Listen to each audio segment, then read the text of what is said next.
Celje je zasluženo osvojilo naslov prvaka, bili so najbolj konstantni skozi celo sezono, mi smo bili izredno konstantni v spomladanskem delu.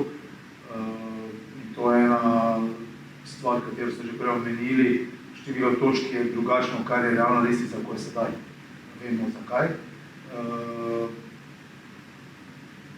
Zelo pomembno je, da smo mi od poraza proti Celju, doma mislim, da je to november, če se ne motim, nič proti ena, ko smo dobili tukaj tekmo, ko smo imeli 9 točk, 4 na 12, je bila ključna za njih.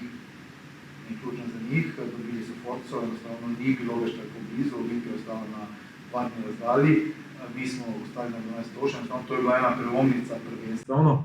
Identifikacija kluba z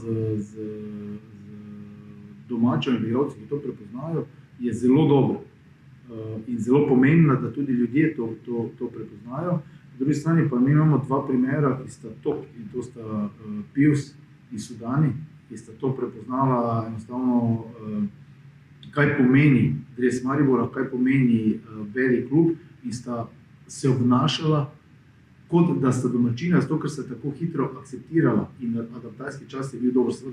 Začne novo nogometno leto, tako je, da ste že preživeli, bo malo sklopa od tega? Bo, se ravno zdaj pripravljamo zadeve, potem se malo seveda treba, enostavno tako kot igralci potrebujejo regeneracijo, tudi mi, jaz kot trenerji, srednjostojoči potrebujejo predvsem iz mentalnega.